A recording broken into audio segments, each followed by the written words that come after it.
Jamur ngeselin? Untung ada Zoralin. Obat spesialis bantu cabutin jamur. Jamur ngeselin? Olesin Zoralin. Diproduksi oleh Medicon. Kita generasi bersih sehat yang berani main di luar. Nuvo Family melalui Wings Group membantu UNICEF wujudkan generasi bersih sehat melalui program WASH di sekolah. Nuvo Family, 2 steps ahead melindungi 24/7. Generasi bersih sehat, berani main di luar. Prime Time News, setiap hari, live jam 5:30 sore. Bersama, hanya mungkin terwujud jika kita bersatu. Mari kita bangun Indonesia di atas landasan yang sudah dirintis oleh pendahulu-pendahulu kita.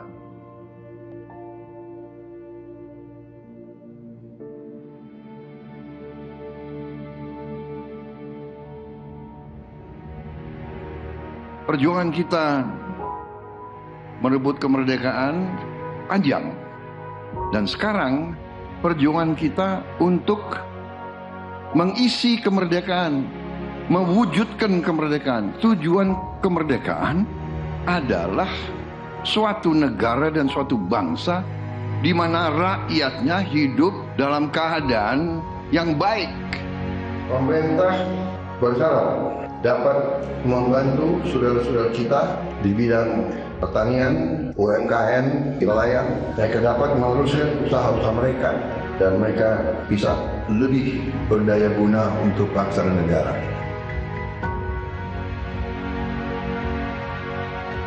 Saudara-saudara, anak-anak kita semua harus bisa makan bergizi dan itu akan kita lakukan dan itu bisa kita lakukan, saudara-saudara sekalian.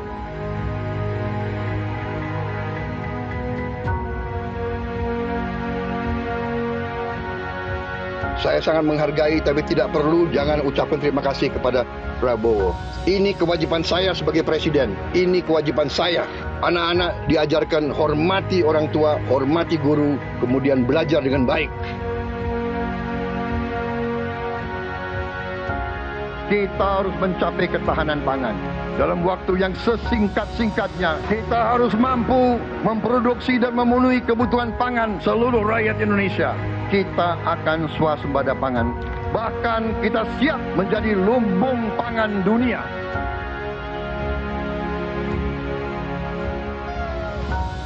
Cek kesehatan gratis untuk setiap warga negara. Ini sudah mulai berjalan. Saya kira ini juga salah satu terobosan di dunia, saya kira ya. Tidak semua negara punya program seperti ini. Selama saya jadi petani, baru kali ini ada koperasi yang tujuannya itu untuk membantu kelangsungan petani gitu.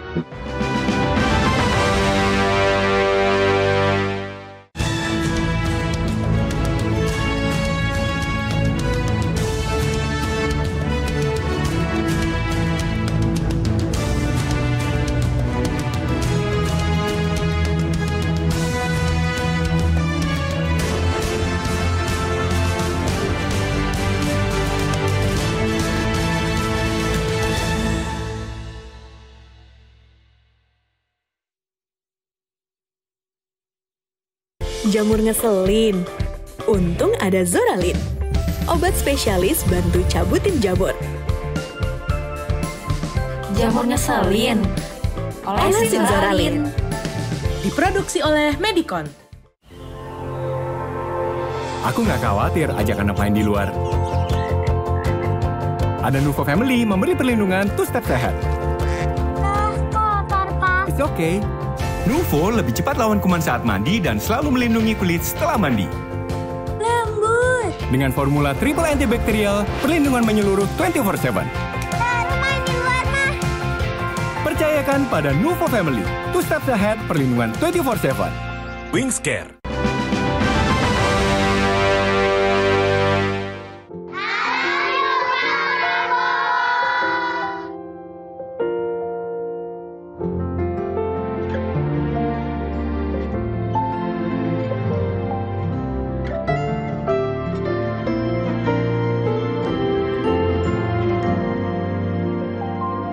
bersyukur sama pemerintahan Prabowo dengan adanya 10 pulau langsung ke masyarakat bisa dirasakan hasilnya, bisa ngebantu masalah perekonomian. Buat Bapak Presiden Prabowo, terima kasih sudah buat sekolah rakyat karena ini buat orang-orang gak mampu. Bapak Prabowo berkah ya Pak ya, sehat terus. Saya cuma bisa mengucapkan terima kasih banyak. Saya yakin bantuan Bapak bisa bikin anak saya bisa mengejar mimpinya. Terima kasih Pak Prabowo, saya jadi bisa melanjutkan sekolah saya lagi. Terima kasih lah untuk CKG, dari CKG ini saya bisa bangkit lagi untuk kembali ke saya punya pendidikan yang saya kasih tinggal selama ini. Senang banget karena dengan adanya program ini sangat-sangat membantu kami yang tidak sarapan dari rumah, apalagi yang tidak mendapatkan uang jajan. Untuk Pak Presiden Prabowo, terima kasih banyak. Pastinya senang banget. Aku bakal bilang ke Bapak kalau aku berhasil sesuai cita-citaku.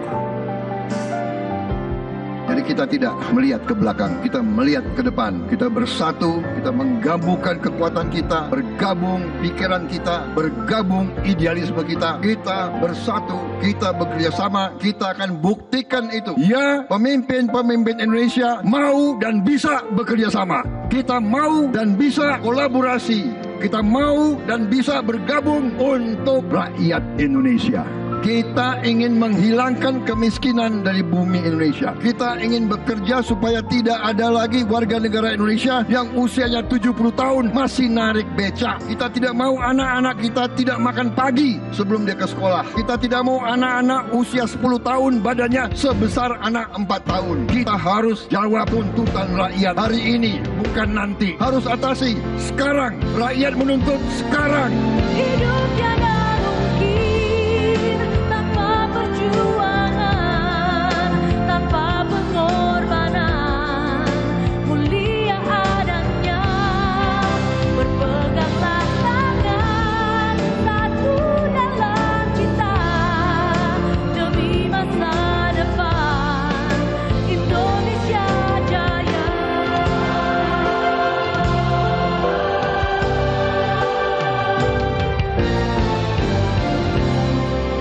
Indonesia Jaya.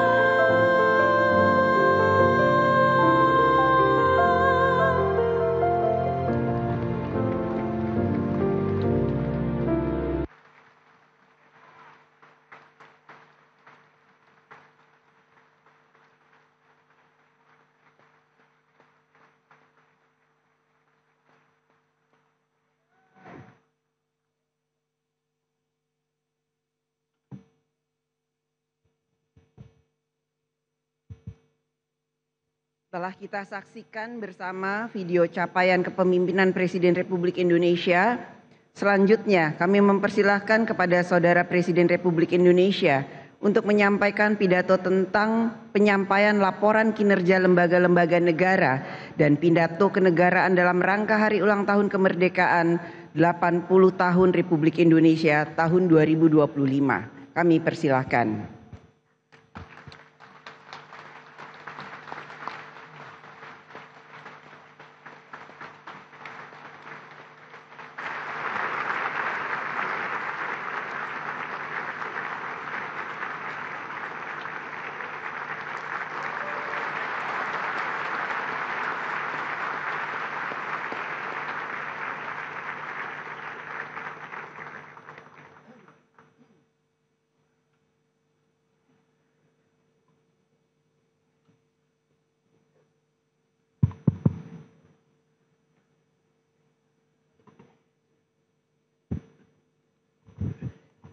Bismillahirrahmanirrahim.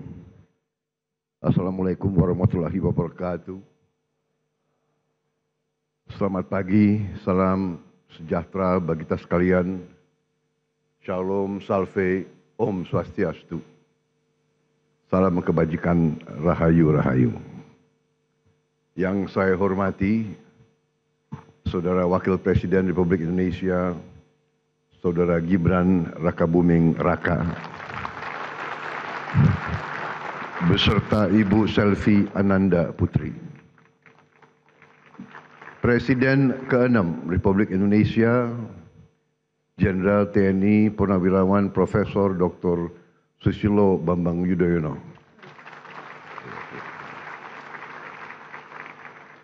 Presiden Republik Indonesia ke-7, Bapak Insinyur Joko Widodo. Wakil Presiden Republik Indonesia ke-6, Jenderal TNI Purnawirawan Tri Sutrisno. Wakil Presiden ke-10 dan ke-12 Republik Indonesia, Bapak Muhammad Yusuf Kalla. Bapak Wakil Presiden ke-11 Republik Indonesia, Profesor Budiono. Wakil Presiden ke-13 Republik Indonesia, Profesor Kiai Haji Ma'ruf Amin. Ibu Sinta Nuriyah Abdurrahman Wahid, istri Presiden keempat Republik Indonesia. Ibu Soraya Hamzahas, istri Wakil Presiden ke-9 Republik Indonesia. Para pimpinan lembaga negara, Ketua Majelis Permusyawaratan Rakyat Republik Indonesia, Saudara Ahmad Muzani, beserta para mantan ketua, para wakil ketua, dan seluruh anggota MPR RI yang saya hormati. Ketua Dewan Perwakilan Rakyat Republik Indonesia, Saudari Puan Maharani, beserta para mantan ketua, para wakil ketua, dan seluruh anggota DPR RI yang hadir. Ketua Dewan Perwakilan Daerah Republik Indonesia, Saudara Sultan Bakhtiar Najamuddin, beserta para mantan ketua, para wakil ketua, dan anggota DPD RI yang saya hormati. Ketua Mahkamah Agung Republik Indonesia, Profesor Sunarto yang saya hormati. Ketua Mahkamah Konstitusi Republik Indonesia, Saudara Suhartoyo yang saya hormati. Ketua Komisi Yudisial Republik Indonesia, Profesor Amzulian Rifai yang saya hormati. Ketua Badan Pemeriksa Keuangan Republik Indonesia, Saudari Isma Yatun. Para Menteri Koordinator, para Menteri, Kepala Badan, Pimpinan Lembaga, Jaksa Agung, Panglima TNI, Kapolri, Kepala BIN, serta seluruh anggota Kabinet Merah Putih yang saya hormati. Yang terhormat para pimpinan partai politik yang hadir. Partai PDI Perjuangan yang mewakili ketua umumnya,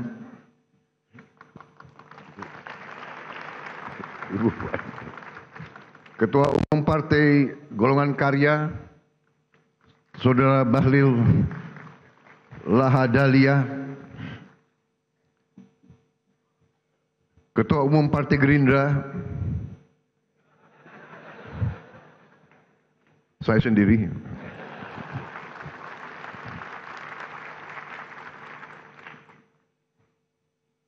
Saudara-saudara sekalian, Ketua Umum Partai Amanat Nasional, Saudara Zulkifli Hasan.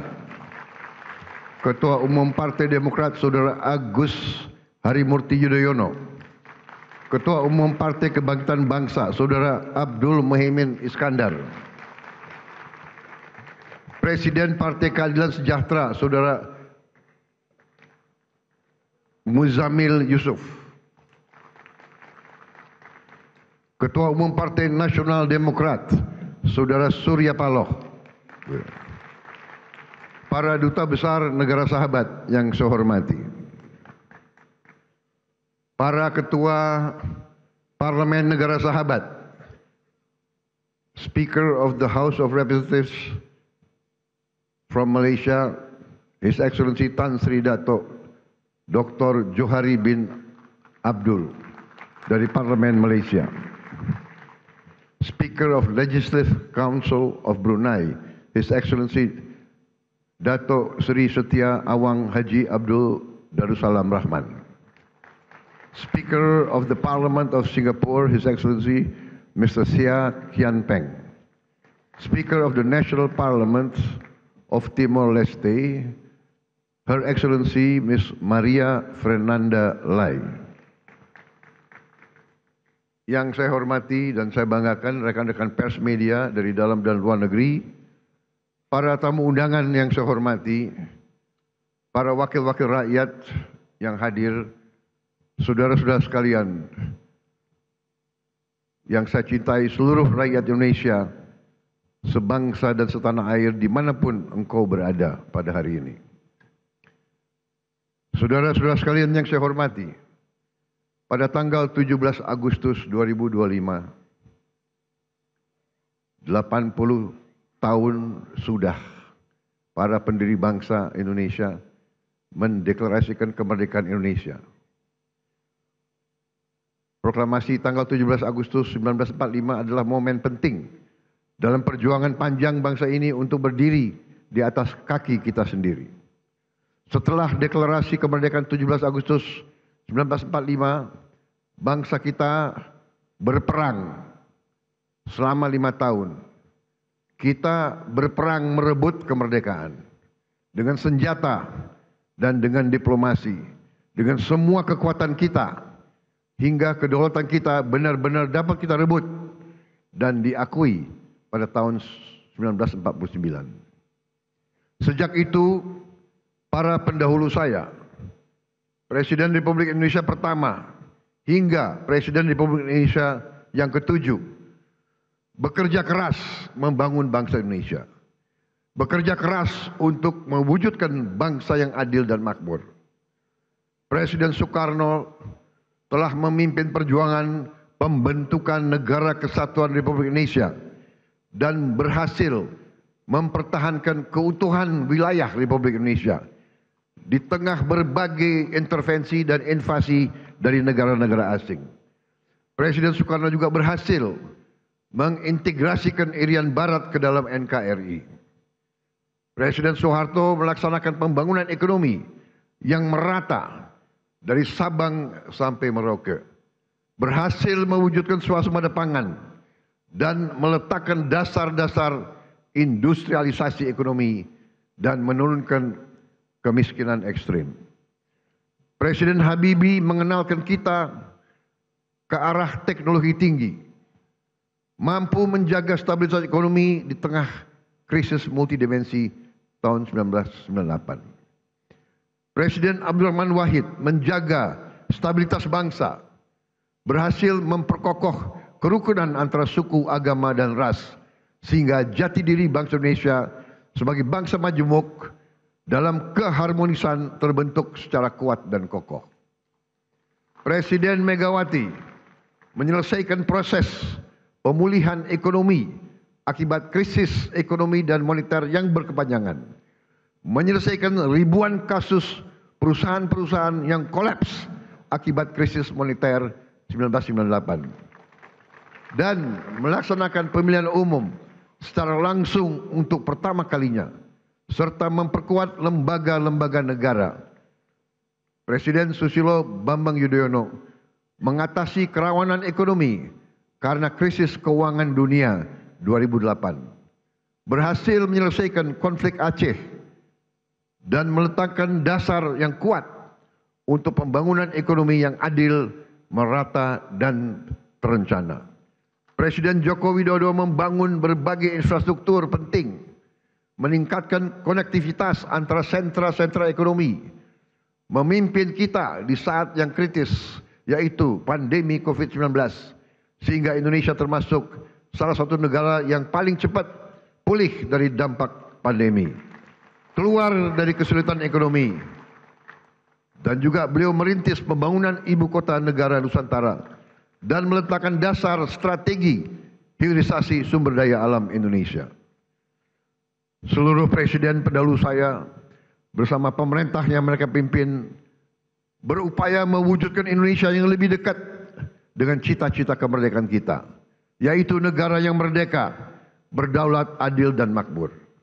Negara yang sesuai dengan cita-cita pembentukan negara kita, yang tercantum dalam pembukaan Undang-Undang Dasar 1945, yaitu negara yang melindungi segenap bangsa Indonesia dan seluruh tumpah darah Indonesia, memajukan kesejahteraan umum, mencerdaskan kehidupan bangsa, dan melaksanakan ketertiban dunia yang berdasarkan kemerdekaan, perdamaian abadi, dan keadilan sosial.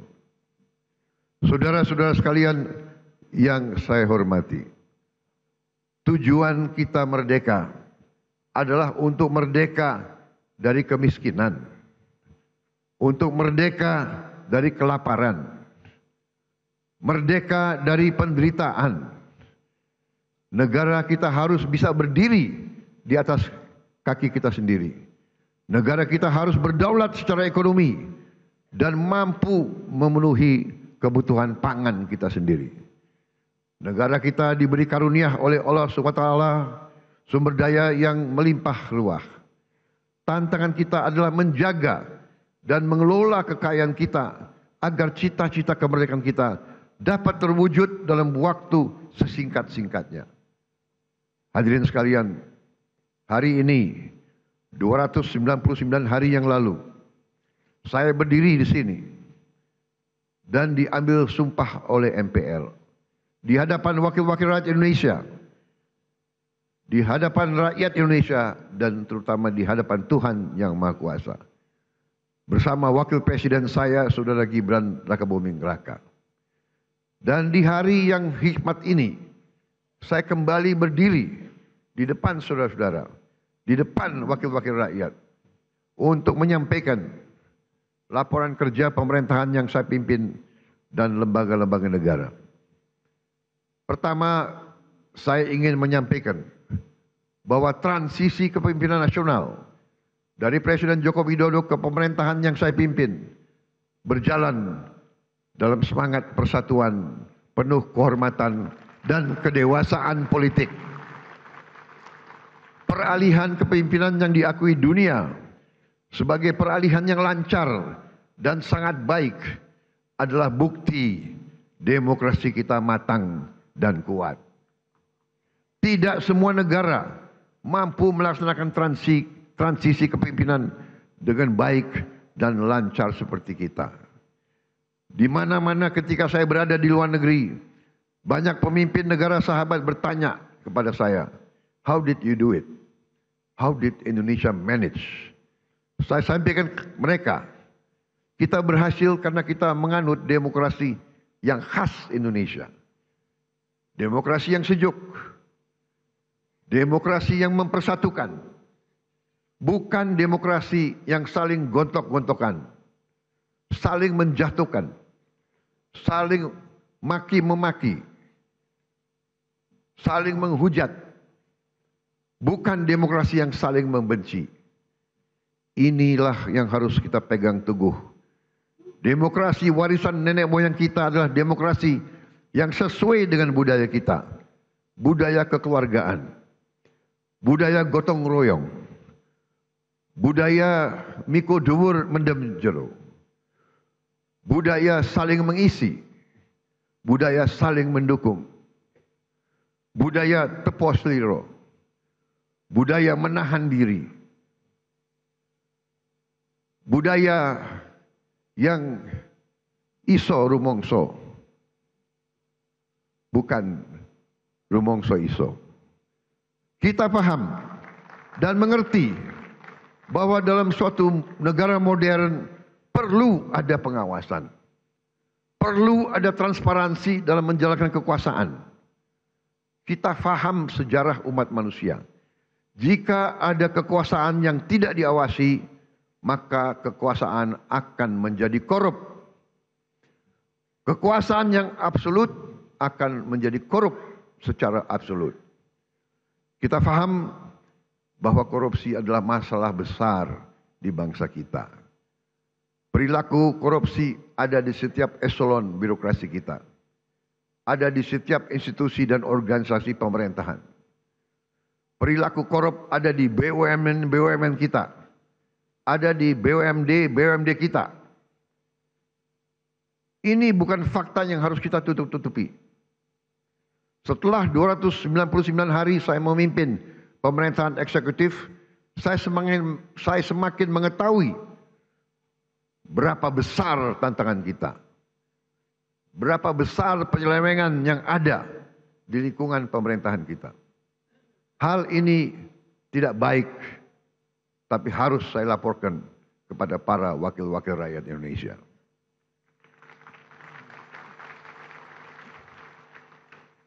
Dalam pidato pelantikan saya di sini, saya sampaikan Bangsa Indonesia harus berani melihat kekurangan-kekurangan sendiri. Harus berani melihat kesalahan-kesalahan kita sendiri. Harus berani melihat penyakit-penyakit yang ada di tubuh kita agar kita bisa perbaiki kekurangan-kekurangan tersebut. Tanpa mau mengakui, tidak mungkin kita mampu memperbaiki. Saya disumpah untuk melaksanakan perintah Undang-Undang Dasar Republik kita. Karena itu saya tidak ada pilihan lain selain memimpin upaya pemberantasan korupsi dan penyelewengan di semua lembaga eksekutif dan pemerintah. Itulah sebabnya pada awal tahun 2025 ini kami telah identifikasi dan telah selamatkan 300 triliun uang, 300 triliun rupiah dari APBN yang kami lihat rawan diselewengkan. Di antaranya anggaran perjalanan dinas luar dan dalam negeri yang begitu besar, anggaran alat tulis kantor yang begitu besar, dan berbagai anggaran yang selama ini jadi sumber korupsi dan sumber bacaan. Efisiensi ini diperintah oleh Undang-Undang Dasar kita, yaitu ayat 4 pasal 33 Undang-Undang Dasar Negara Republik Indonesia. 300 triliun rupiah kami geser untuk hal-hal yang lebih produktif dan langsung bisa dirasakan rakyat banyak. Majelis yang terhormat, sebagai Presiden Republik Indonesia, saya bertanggung jawab atas pemerintahan eksekutif. Saya berkewajiban menegakkan hukum demi keselamatan bangsa. Saat ini kita menghadapi realita terjadi kebocoran kekayaan negara kita dalam skala yang sangat besar. Kita mengalami suatu kondisi yang saya sebut net outflow of national wealth. Janganlah kita menghabiskan tenaga kita untuk mencari siapa yang salah. Kita tidak ada waktu. Kita tidak punya cukup energi untuk mencari kesalahan orang. Pemerintah yang saya pimpin harus memusatkan diri untuk mencari solusi yang tepat dan cepat atas masalah pokok ini. Ibarat sebuah badan, kalau darahnya terus mengalir keluar, maka pada suatu titik badan itu akan mati. Kalau mengalirnya kekayaan kita ke luar negeri, kita biarkan terus-menerus, kita berpotensi jadi negara gagal. Karena itu saya berkewajiban untuk mengambil langkah-langkah yang perlu, walaupun itu sulit dan juga tidak populer bagi pihak-pihak tertentu. Saya harus mengambil langkah-langkah untuk menyelamatkan kekayaan negara agar bisa digunakan untuk kepentingan bangsa kita di hari ini dan di hari esok, untuk kepentingan generasi sekarang dan generasi mendatang. Terus terang saya katakan di sini di hadapan saudara-saudara sekalian, kalau kita konsekuen menjalankan apa yang telah dibuat oleh para pendiri bangsa kita, oleh Bung Karno, Bung Hatta, Bung Syahrir, Haji Agus Salim, tokoh-tokoh generasi 45, yaitu rancang bangun, blueprint negara, bagaimana negara harus dijalankan, yang semua sudah tertuang dalam Undang-Undang Dasar 1945, saya yakin bangsa kita akan selamat. Undang-Undang Dasar 1945 harus kita pelajari. Undang-Undang Dasar 1945 janganlah menjadi mantra, janganlah menjadi slogan, hanya di bibir kita teriak-teriak terus. Undang-Undang Dasar 1945 adalah rancang bangun yang relevan, rancang bangun yang ampuh, rancang bangun yang nyata, dan rancang bangun yang operasional untuk kita gunakan.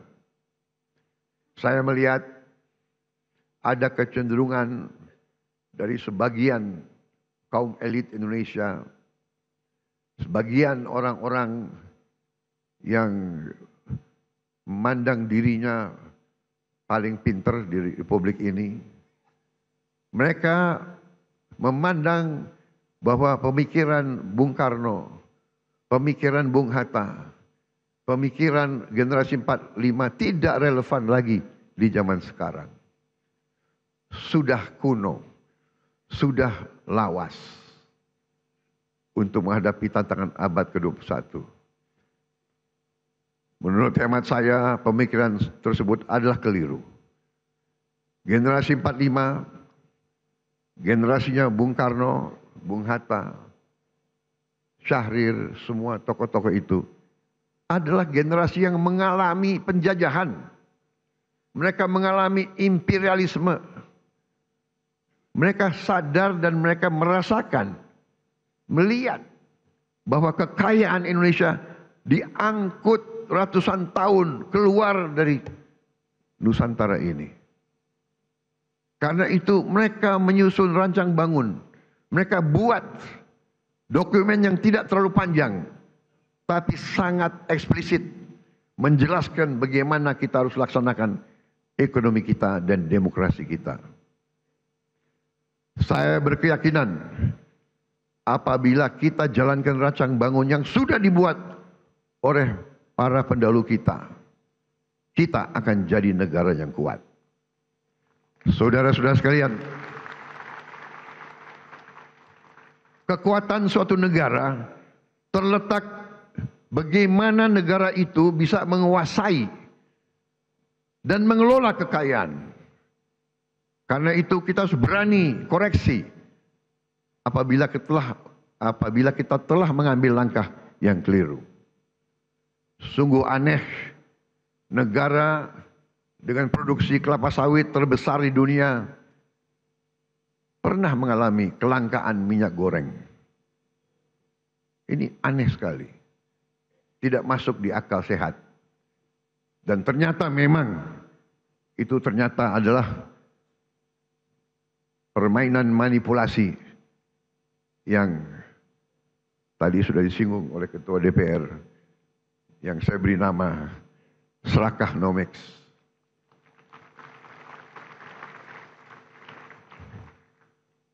Negara produsen kelapa sawit terbesar di dunia berminggu-minggu, hampir berapa bulan kelapa sawit langka. Saudara, juga sungguh aneh. Kita subsidi pupuk, subsidi alat pertanian, subsidi pestisida, subsidi irigasi, waduk. Kita subsidi beras, tapi harga pangan kadang-kadang tidak terjangkau oleh sebagian rakyat kita. Keanehan-keanehan ini bisa terjadi karena ada distorsi dalam sistem ekonomi kita. Adalah penyimpangan bahwa sistem ekonomi yang diamanatkan oleh Undang-Undang Dasar 1945, terutama di pasal 33 ayat 1, 2, dan 3, telah kita abaikan. Seolah-olah ayat-ayat dalam pasal itu tidak relevan dalam kehidupan kita yang modern di abad ke-21 ini. Saudara-saudara sekalian, setelah saya pelajari secara mendalam, saya berkeyakinan Undang-Undang Dasar kita, terutama pasal-pasal yang saya sebut pasal-pasal pengaman, seperti pasal 33 ayat 1, 2, 3, dan 4, adalah benteng pertahanan ekonomi kita. Ayat 1, perekonomian disusun sebagai usaha bersama berdasar atas azas kekeluargaan. Azas kekeluargaan, bukan azas konglomerasi.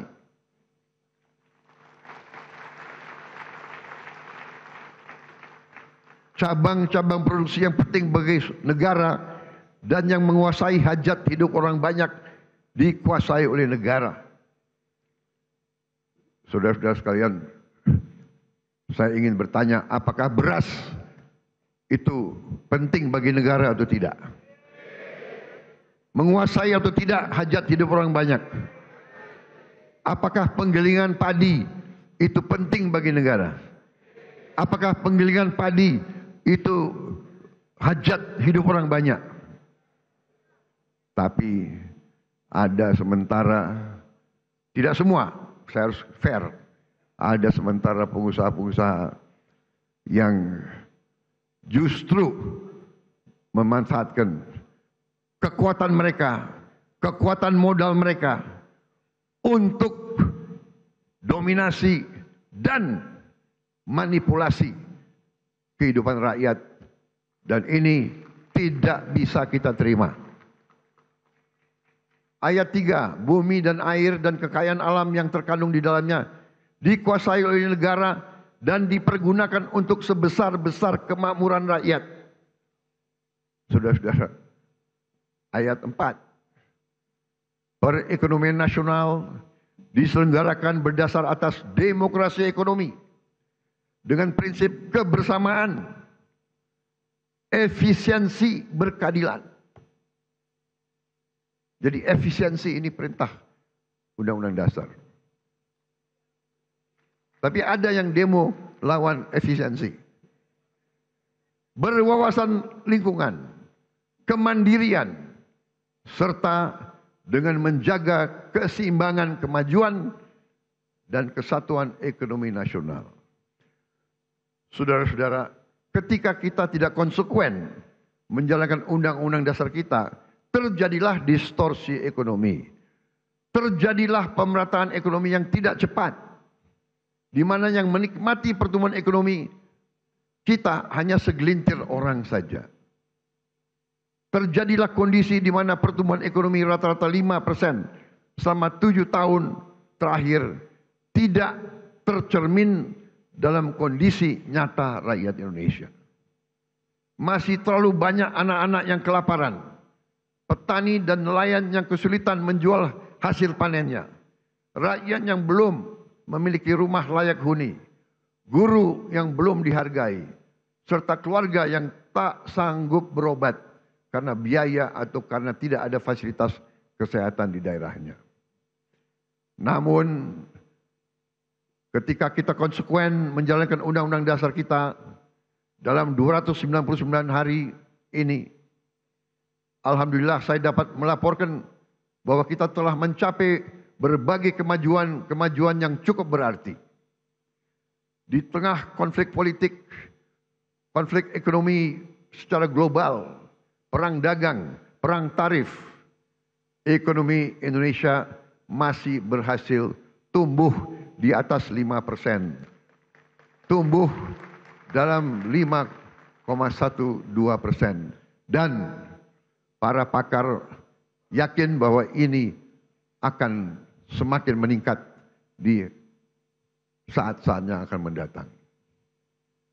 Di tengah dunia yang penuh gonjang-ganjing, realisasi investasi kita semester pertama 2025 telah mencapai 942 triliun, naik 13,6% dari tahun lalu.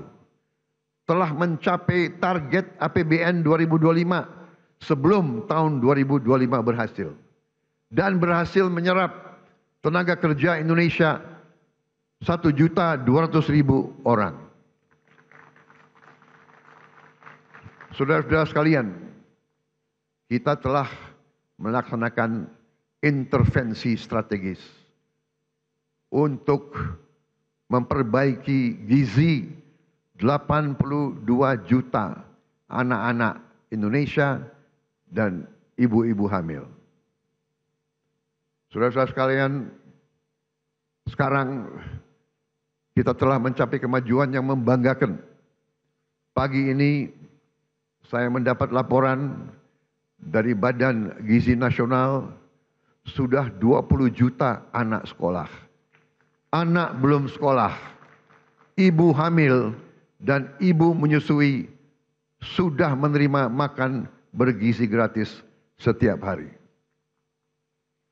Terima kasih Badan Gizi Nasional di hadapan majelis terhormat ini saya menyampaikan penghargaan saya kepada Kepala Badan dan seluruh anggota Badan Gizi Nasional yang telah bekerja keras mencapai hal ini. Saudara-saudara sekalian, dalam 7 bulan kita berhasil mencapai apa yang negara-negara lain butuh belasan tahun. Saya telah jumpa dengan Presiden Brazil dan mantan Presiden Brazil. Brazil butuh 11 tahun untuk mencapai 40 juta makan bergizi gratis setiap hari. Saudara-saudara, kita kadang-kadang harus mengakui bahwa bangsa kita punya kemampuan. Bangsa kita bila ada kehendak, banyak yang bisa kita kerjakan bersama. Begitu banyak masalah manajemen yang harus kita hadapi agar program ini berjalan baik.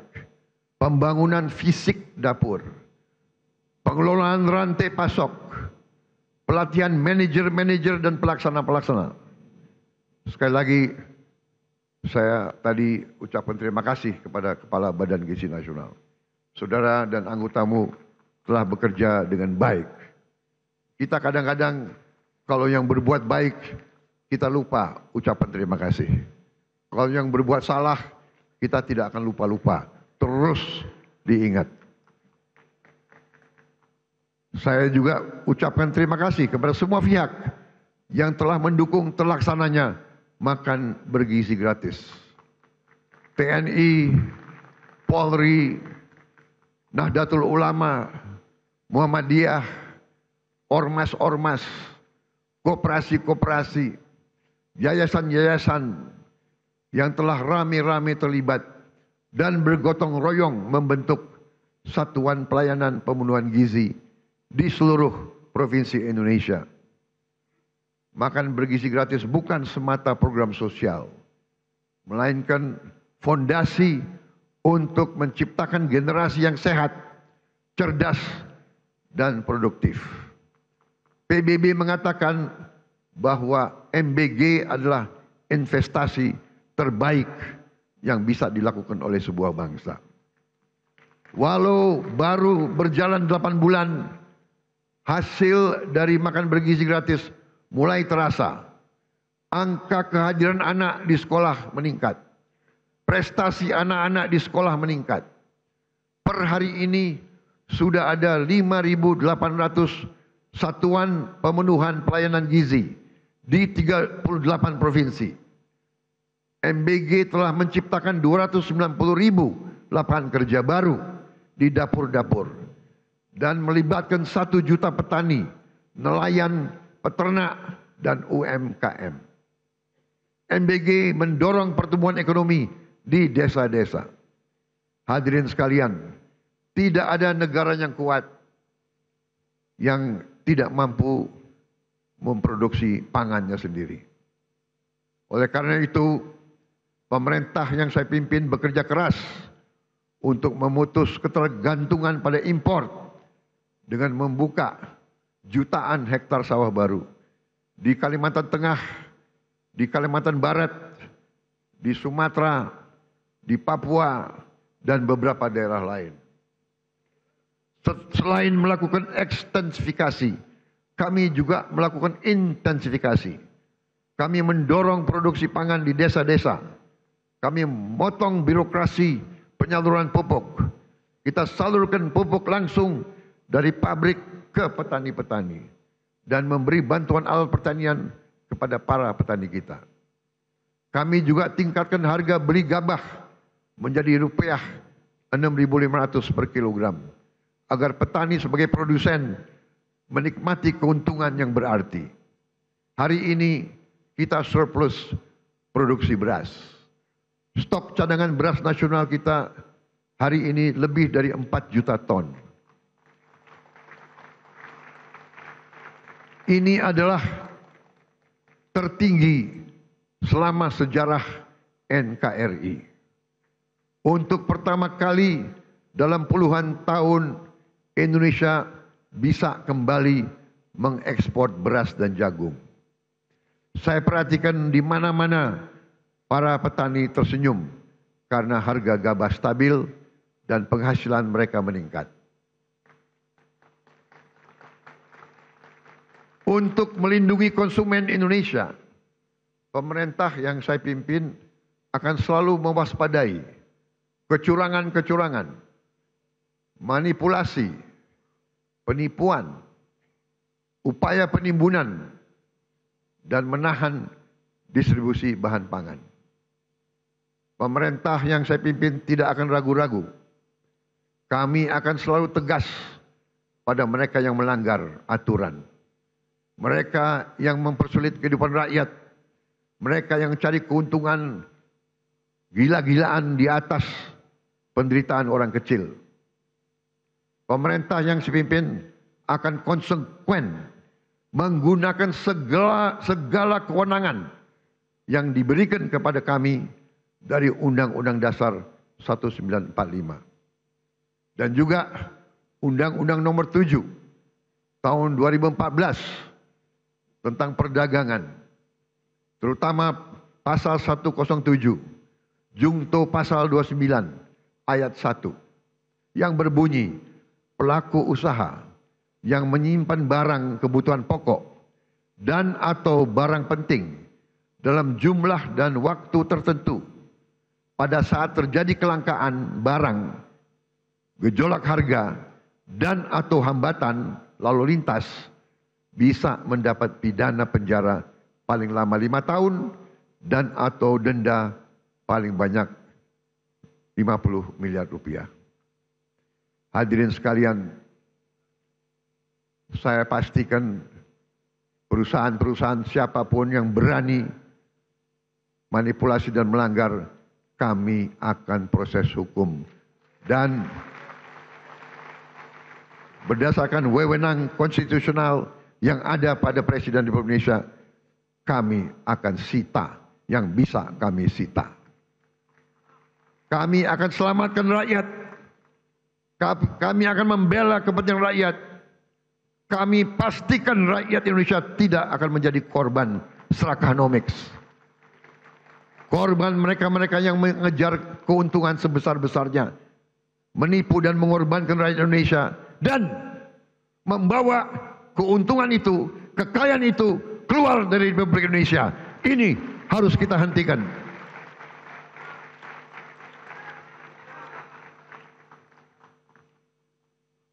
Selama saya menjabat Presiden Republik Indonesia, jangan pernah anggap yang besar dan yang kaya bisa bertindak seenaknya.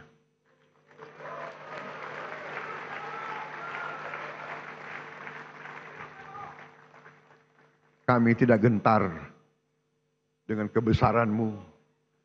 Kami tidak gentar dengan kekayaanmu. Karena kekayaanmu berasal dari rakyat Indonesia. Pemerintah yang saya pimpin tidak akan ragu-ragu membela kepentingan rakyat Indonesia.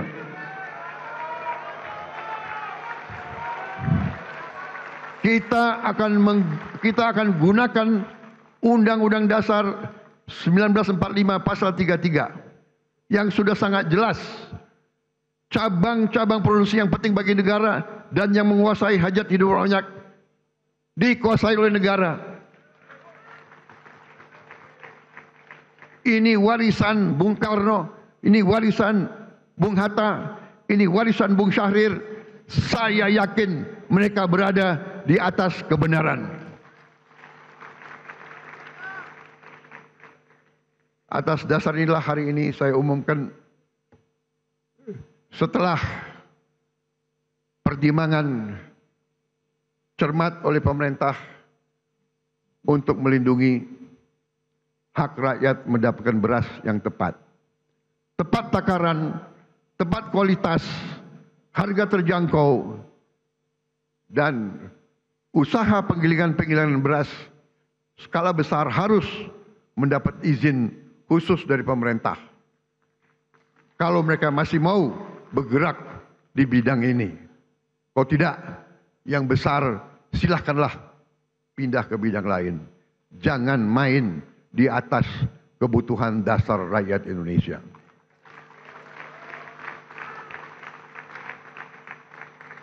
Saudara-saudara sekalian yang saya hormati, dalam 10 bulan terakhir, saya bersama Kabinet Merah Putih berupaya memerangi kemiskinan dengan pendekatan holistik, pendekatan menyeluruh.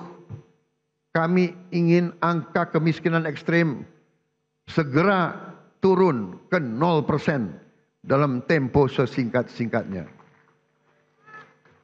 Karena itu untuk pertama kali dalam sejarah Republik Indonesia, kami telah membentuk sistem data tunggal sosial ekonomi nasional, DTSEN.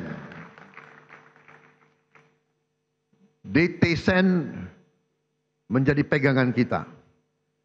Kami pastikan program-program pemerintah untuk masyarakat miskin tepat sasaran. Dengan DTSEN kami menjaring siapa yang berhak menerima manfaat. Sebelumnya kami dapat laporan bahwa masih ada orang kaya yang menikmati subsidi rakyat. Dengan sekarang kita ingin tepat sasaran.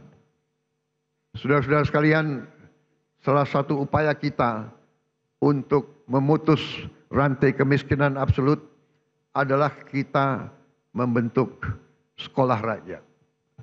Kita sudah berhasil membangun dan membuka 100 sekolah rakyat. Kita harapkan tahun depan akan menjadi 200, tahun selanjutnya akan menjadi 300, dan seterusnya. Sekolah rakyat ini diperuntukkan untuk mereka yang dari desil yang terendah. Desil 1, 2. Dari mereka yang benar-benar penghasilannya sangat-sangat rendah. Mereka kita asramakan. Mereka kita berdayakan dengan kualitas pendidikan yang baik. Ini adalah untuk memutus rantai kemiskinan. Anak-anak yang miskin, kalau orang tuanya miskin, mereka tidak perlu untuk terus miskin. Ini yang kita telah upayakan dan ini sedang kita kerjakan sekarang. Bagaimana dengan sekolah-sekolah lain?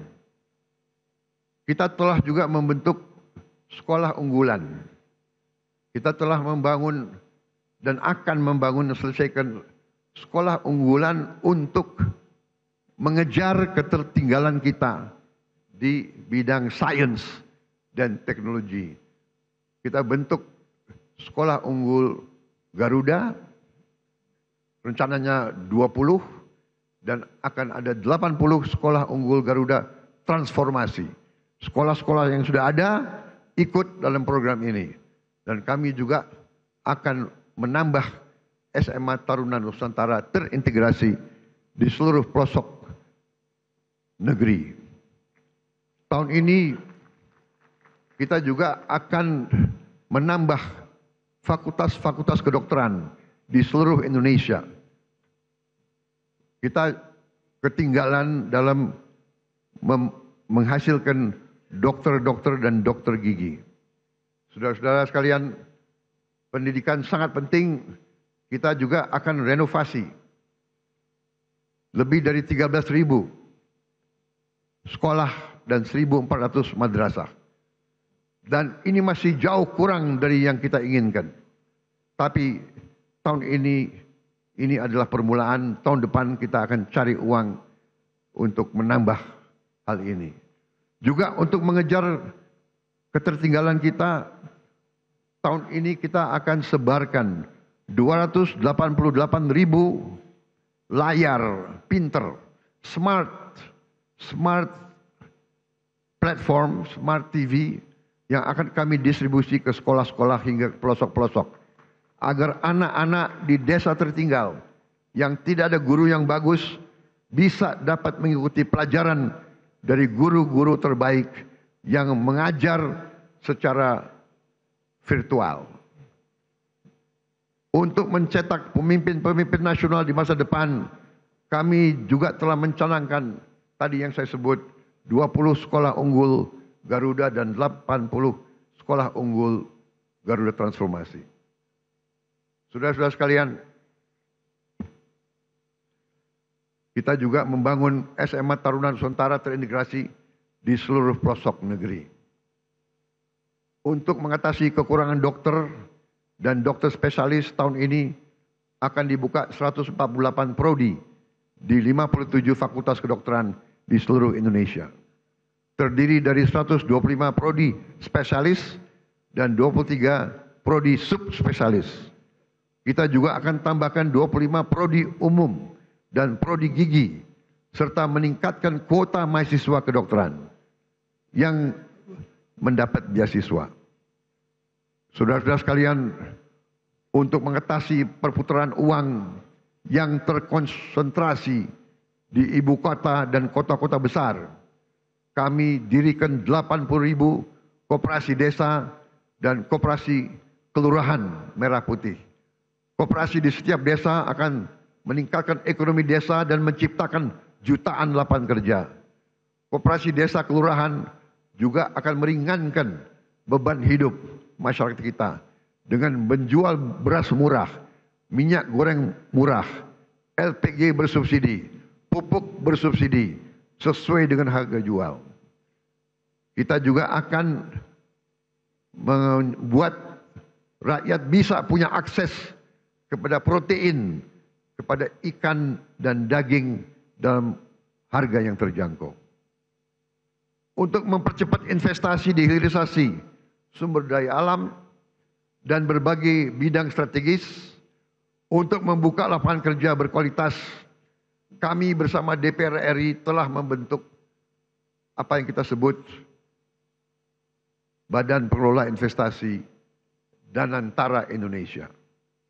Danantara adalah lembaga pengelola investasi dengan aset dalam pengelolaan lebih dari 1 triliun US dollar. Danantara akan ciptakan jutaan lapangan kerja berkualitas, terutama di bidang hilirisasi. Alhamdulillah, hari ini tingkat pengangguran nasional berhasil turun ke level terendah sejak krisis 1998. Hadirin sekalian, kami juga membangun sistem kesehatan yang lebih adil dan merata. Cek kesehatan gratis telah digunakan hari ini oleh lebih dari 18 juta warga. 66 rumah sakit di 66 kabupaten sedang kami tingkatkan kelasnya.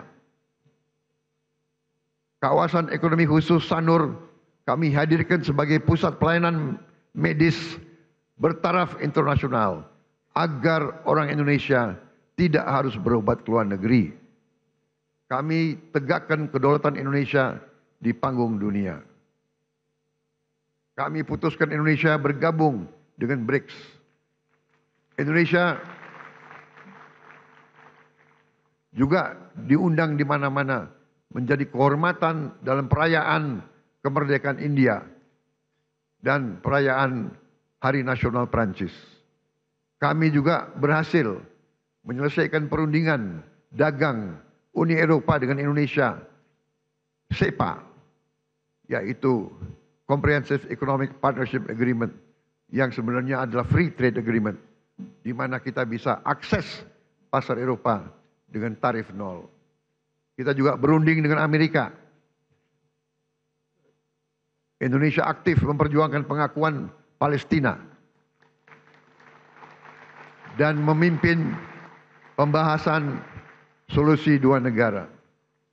Saat ini juga 2 pesawat Hercules kita sedang beroperasi di Timur Tengah, menerjunkan bantuan-bantuan dari udara ke Gaza. Saudara-saudara sekalian, kami bekerja untuk menegakkan hukum dan keadilan. Salah satu yang penting adalah dalam menegakkan hukum dan keadilan, gaji hakim harus dalam keadaan baik. Kami telah naikkan untuk beberapa hakim sampai dengan 280% peningkatannya. kami juga tidak segan-segan membongkar kasus-kasus korupsi besar. Bersama TNI dan Polri kami pastikan bumi dan air dan kekayaan alam yang terkandung di dalamnya dikuasai oleh negara dan dipergunakan untuk sebesar-besar kemakmuran rakyat. Saudara-saudara sekalian, beberapa saat yang lalu, beberapa tahun yang lalu, kita mendapat laporan ada ribuan, ada jutaan perkebunan kelapa sawit yang melanggar hukum, yang menyimpang regulasi. Ada yang membuat perkebunan di hutan lindung. Ada yang tidak melaporkan luasnya perkebunan mereka. Ada yang dipanggil BPKP tidak mau datang. Kami terbitkan Peraturan Presiden nomor 5 tahun 2025 tentang penertiban kawasan hutan. Dan pada hari ini saya melaporkan di majelis ini bahwa pemerintah Republik Indonesia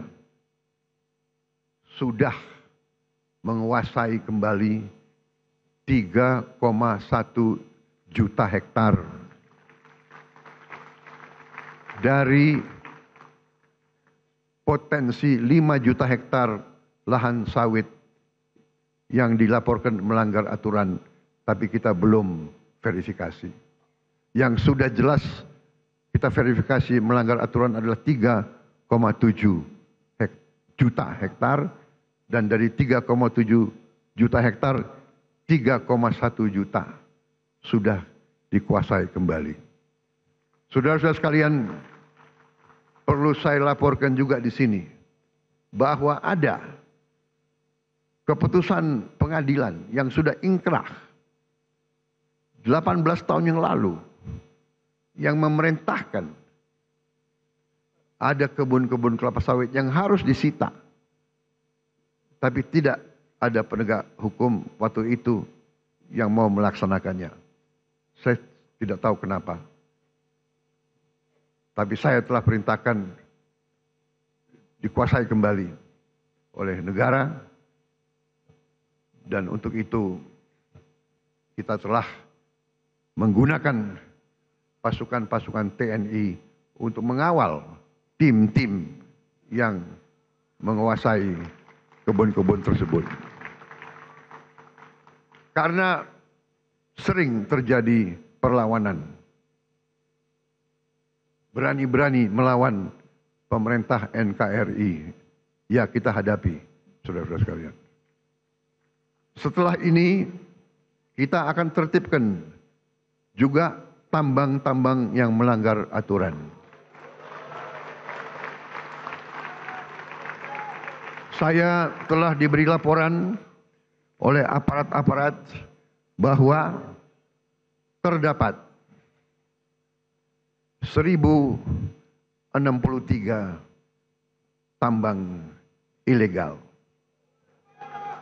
Dan potensi kekayaan yang dihasilkan oleh 1063 tambang ilegal ini dilaporkan potensi kerugian negara adalah minimal 300 triliun. Saudara-saudara sekalian,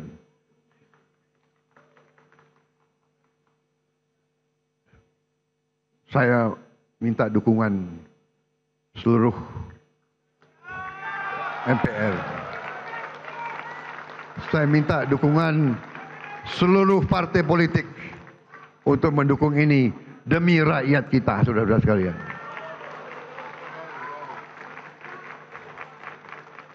Dan saya beri peringatan, apakah ada orang-orang besar, orang-orang kuat, jenderal-jenderal dari manapun, apakah jenderal dari TNI atau jenderal dari polisi atau mantan jenderal, tidak ada alasan kami akan bertindak atas nama rakyat.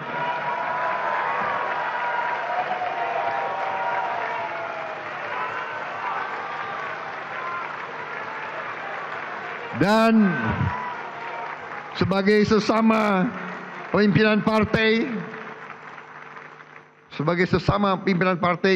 saya ingatkan anggota-anggota semua partai, termasuk partai saya Gerindra, cepat-cepat kalau ada terlibat, Anda jadi justice collaborator. Anda laporan aja, karena walaupun kau Gerindra, tidak akan saya lindungi, saudara-saudara sekalian. Kalau ada yang berani, ya, saya telah perintahkan Panglima TNI dan Kapolri, kalau Anda mau ke provinsi ini, pakai pasukan dari provinsi lain. Jangan-jangan ada anak buahmu di kebun-kebun itu. Saudara-saudara wakil rakyat, saudara tahu keadaan yang sebenarnya. Benar?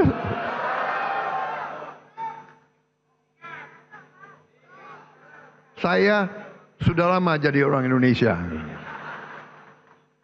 Segala ulah, apalagi saya ini senior mantan tentara. Jadi junior-junior itu jangan macam-macam ya. Aku tahu. Kalau rakyat yang nambang, ya sudah, kita bikin koperasi. Kita legalkan. Kita atur, kita legalkan, ya. Tapi jangan alasan rakyat tahu-tahu nyelundup. Nyelundup ratusan triliun nyelundup. Saudara-saudara sekalian, harus hitung waktu ini. Dengan kondisi geopolitik yang semakin tidak menentu, Indonesia harus punya pertahanan yang kuat untuk menjaga kekayaan kita. Untuk itu tahun ini kita bentuk 6 komando daerah militer baru, 14 komando daerah angkatan laut, 3 komando daerah angkatan udara, 1 komando operasi udara, 6 grup komando pasukan khusus, 20 brigade teritorial pembangunan, 1 brigade infanteri marinir, 1 resimen korps pasukan gerak cepat, 100 batalion teritorial pembangunan, 5 batalion infanteri marinir dan 5 batalion komando korps pasukan gerak cepat. Langkah ini sejalan dengan doktrin pertahanan kita, pertahanan dan keamanan rakyat semesta, SIS Hankam Rata, di mana seluruh warga negara dan sumber daya nasional didaya gunakan secara total untuk kepentingan pertahanan dan keamanan kita. Saudara-saudara sekalian, kita faham bahwa perang itu destruktif. Kita tidak mau perang. Kita harus hindari perang. Karena itu, politik luar negeri yang saya jalankan dan saya umumkan adalah politik 1000 kawan terlalu sedikit, 1 lawan terlalu banyak. Kami tetap pada garis non-blok, garis non-aligned. Kami tidak akan berpihak kepada blok manapun. Ini yang kami sampaikan di mana-mana. Bebas aktif. Kita ingin damai dengan semua orang. Kami terutama dengan tetangga-tetangga kita. Kita ingin selesaikan semua masalah. Ada masalah, kadang-kadang masalah garis perbatasan. Masalah ini adalah warisan dari kolonialis, warisan dari penjajah. Belanda datang dengan Inggris, dia bikin garis seenak jidatnya, dia bikin garis itu. Yang repot kita sekarang, ya kan? Kita mau ditabrakan sama Malaysia. Kita sahabat sama Malaysia. Kita satu rumpun. Tapi selalu politik diveda et impera itu selalu ada. Janganlah kita naif. Janganlah kita terus-menerus mau diadu domba. Saudara sekalian, setiap elemen negara Indonesia, marilah kita bekerja keras agar setiap anak Indonesia berangkat ke sekolah dan mendapat makan yang baik. Kita ingin petani, nelayan kita kembali bangga menjadi tulang punggung bangsa, menjadi produsen makanan. Hidup petani dan nelayan kita harus baik, harus bagus. Untuk itu kita akan bangun dalam waktu yang secepat ini, tahun ini juga kita harus mulai 1.100 desa nelayan. Tiap desa nelayan terdiri dari 2.000, kurang lebih 2.000 kepala keluarga. Berarti di situ akan hidup 2 juta kepala keluarga. Kalau satu kepala keluarga terdiri dari bapak, ibu, dan 3 anak, berarti 5 juta. 10 juta orang akan hidup dengan baik. Ini akan kita wujudkan dalam waktu dekat. Mereka juga akan membayar kembali investasi kita. Jadi ini bukan BLT, ini bukan bagi-bagi uang. Kita pinjemin uang, mereka akan bayar cicil kembali kepada pemerintah. Jadi karena mereka akan menghasilkan nilai. Kita ingin guru-guru kita semangat mengajar karena dihargai. Kita ingin rakyat kecil bisa tersenyum karena tidak lagi takut sakit, tidak takut lapar, dan tidak takut anaknya tidak bisa sekolah. Dan kita harus cari lapangan kerja yang sebesar-besarnya dan sebanyak-banyaknya. Tujuan kita, tujuan kemerdekaan adalah yen wong cilik iso gemuyu. Saudara-saudara sekalian, untuk itu saya memberi apresiasi kepada lembaga-lembaga negara atas kinerja mereka dalam menjalankan roda negara. MPR RI melalui visi besar Rumah Kebangsaan, pengawal ideologi Pancasila dan kedaulatan rakyat, secara konsisten terus-menerus sosialisasikan Pancasila, Undang-Undang Dasar 1945, NKRI, dan Bhinneka Tunggal Ika. MPR konsisten turun ke rakyat, jelaskan 4 pilar kehidupan berbangsa dan bernegara. Ini sangat penting karena pemahaman Undang-Undang Dasar 1945 bisa menyelamatkan ekonomi kita, bisa menyelamatkan demokrasi kita. DPR RI pada periode awal 2024-2029 telah membahas dan mengesahkan 14 rancangan undang-undang dan telah menetapkan program legislasi nasional tahun 2025 dan jangka menengah 2025-2029. Sehingga perencanaan, penyusunan dan pembahasan RUU berjalan secara terarah dan terukur. Pada pelaksanaan fungsi penganggaran, DPR RI telah membantu pemerintah mewujudkan efisiensi berkeadilan di APBN kita yang merupakan mandat dari Undang-Undang Dasar 1945 serta membantu menyusun RAPBN 2026 yang akan saya sampaikan sore hari ini. DPR RI juga telah melaksanakan fungsi pengawasan yang luas melalui 26 panitia kerja pengawasan dan 3 tim pengawasan. DPD RI telah menetapkan lebih dari 50 keputusan kelembagaan yang mencerminkan peran aktif dan strategis DPD dalam memperjuangkan aspirasi dan kepentingan daerah di tingkat pusat. Lebih lanjut, DPD RI telah mendukung pembangunan berkelanjutan, aktif menjalankan fungsi pengawasan, pemberian pertimbangan anggaran, serta proaktif memantau dan mengevaluasi Raperda dan Perda untuk memastikan kesesuaian regulasi daerah dengan kebijakan nasional. BPK RI telah membuktikan integritasnya dan independensinya dalam pemeriksaan, pengelolaan, dan tanggung jawab keuangan negara. Capaian BPK di tahun 2024 antara lain mendorong peningkatan akuntabilitas tata kelola keuangan negara serta kualitas pertanggungjawaban pelaksanaan anggaran, sehingga kementerian dan lembaga yang telah mencapai status wajar tanpa pengecualian mencapai 97,7% untuk tahun anggaran 2024.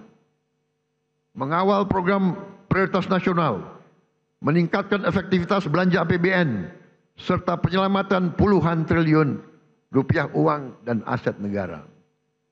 Mahkamah Konstitusi di sepanjang tahun 2024 hingga pertengahan 2025 telah menangani ratusan perkara pengujian undang-undang, perselisihan hasil pemilihan umum, dan perselisihan hasil pemilihan kepala daerah dengan proses persidangan yang efektif, tepat waktu, dan menghasilkan berbagai putusan penting yang menjadi tonggak penguatan demokrasi dan perlindungan hak konstitusional warga negara. Mahkamah Agung secara serius dan berkelanjutan melakukan reformasi peradilan, modernisasi manajemen perkara, penyelesaian sengketa perdata secara cepat dan berorientasi pada perdamaian, serta penanganan perkara pidana dengan pendekatan restoratif justice. Dengan sistem peradilan elektronik atau e-court di Mahkamah Agung, jumlah perkara yang didaftarkan di pengadilan tingkat pertama meningkat 30,84% dari tahun sebelumnya. Penyelesaian sengketa perdata dengan nilai gugatan di bawah 500 juta rupiah meningkat 68%. Dan tingkat keberhasilan penyelesaian sengketa melalui mediasi meningkat 28%. Capaian ini adalah bukti nyata kerja keras Mahkamah Agung untuk mewujudkan peradilan yang modern, cepat, berbiaya ringan, dan berkeadilan bagi seluruh rakyat Indonesia.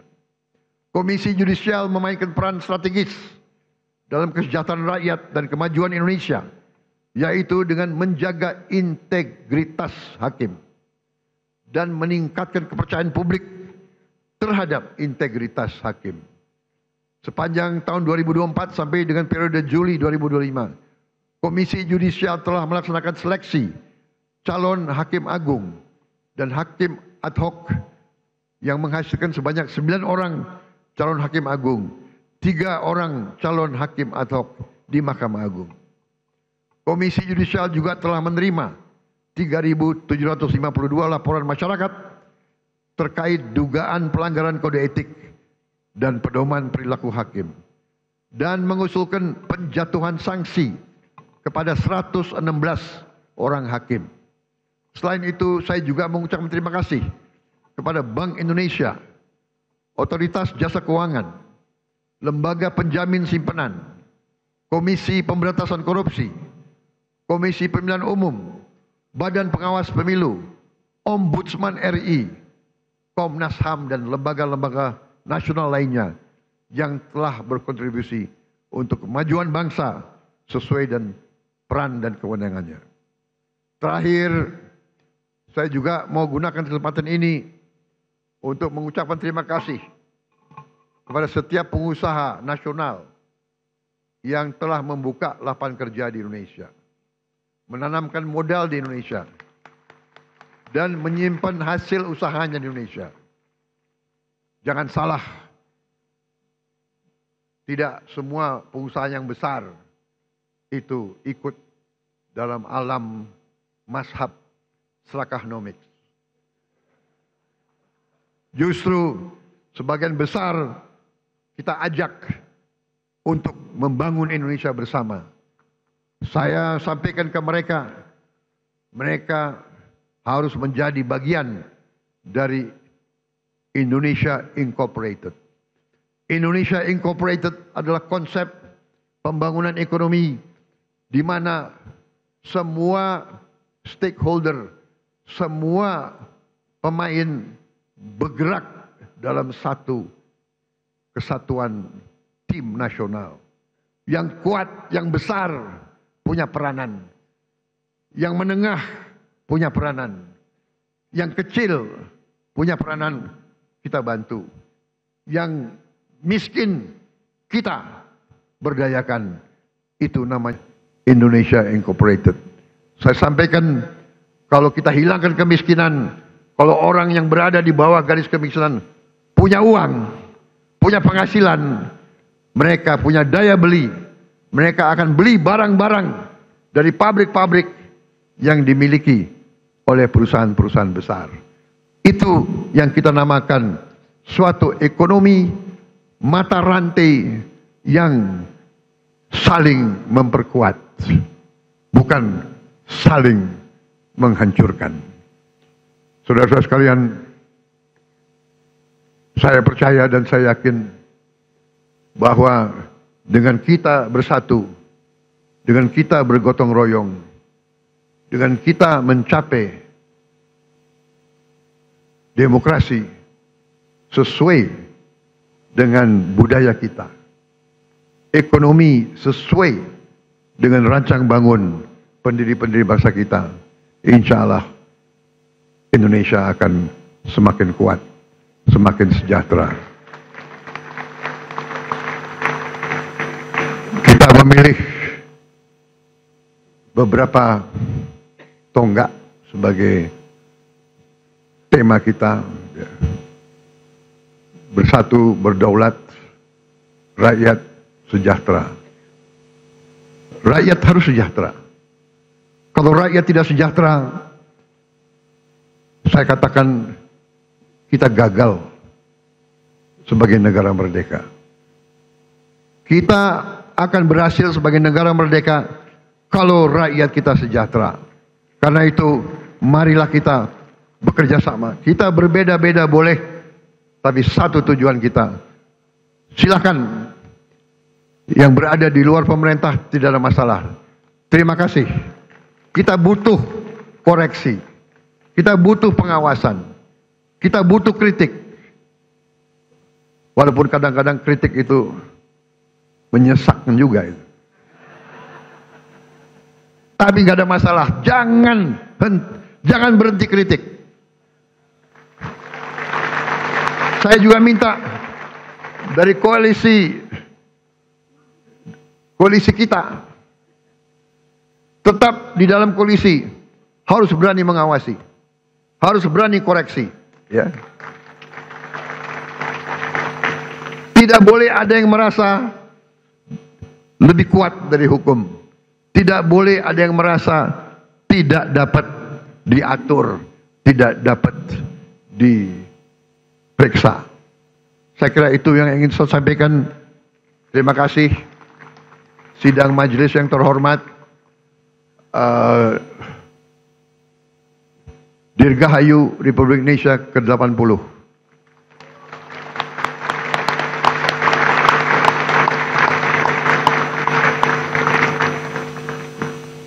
Mungkin inilah tandanya bahwa demokrasi kita kuat, karena saya adalah Presiden ke-8 Republik Indonesia yang akan memimpin perayaan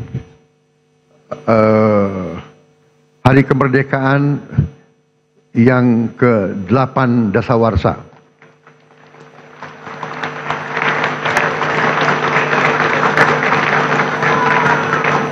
Memang ditakdirkan untuk jadi presiden ke-8 itu.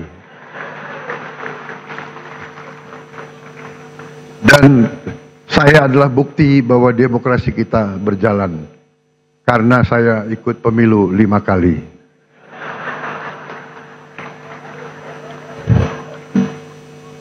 Alhamdulillah 4 kali kalah. Tapi hari ini saya berdiri di depan majelis ini. Terima kasih.